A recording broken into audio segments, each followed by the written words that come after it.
But we need to think about Mr. Butler here. And anyway, I think you can hear now. And here is Mr. Greg Morrell. He'll introduce himself. Thank you, Dave. Trying to be out of the way. Okay. I'm Greg Morrell. I am married to Nancy's sister, Carol.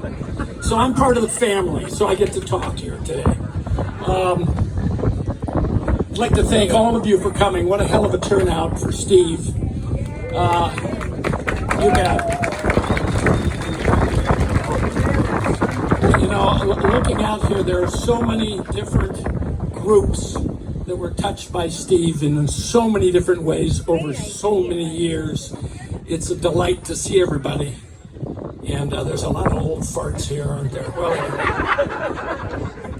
first of all, I'd like to just make some acknowledgments. Janie, the youngest Butler, is here today with her family. Dave, I saw roaming around. There you are, Dave. And they're here to help celebrate. And Nancy wanted me to make sure that I gave some special thank you to those that were really helpful when Steve was starting to fade and was having a little bit of trouble in his last few years. Mike Mahoney for constantly taking Steve to Virginia. And let Steve lie about his score. Larry Heiler, who courageously picked him up every Thursday night to go to Ercles. He had a locked-in excuse to get out of the house.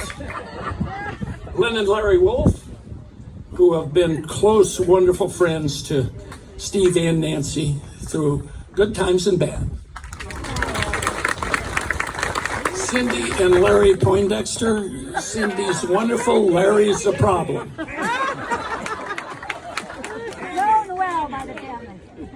Andy, what did I say, Cindy? She used to tell me her name was Cindy in the bars. Anyway. My daughter and her husband aren't here yet, but they used to entertain Steve down on Balboa Island when Nancy wanted to get him out of the house.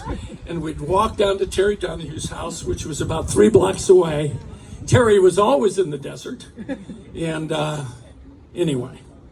And caregivers, Joanna and Lala, is it Lala? Early on, and then Nina and Karen. Karen's here. Karen is here. Who Nancy said gave special care and love, and Steve returned it too. He really appreciated their attention. Nancy wanted a tight program here, and I'm already running over, but that's okay. Everybody would love to tell a Steve Butler story, but she wanted to keep it tight. So I'm going to do a little eulogy, I guess it is, and a short prayer. And then we're going to have Mo Friedman talk a little bit about his experience, but mostly in coaching with him and playing football at UCLA. Larry Poindexter will talk for a while. And Larry Wolf, God bless him, has prepared a statement that I think Alex will read. Okay, let's get into this.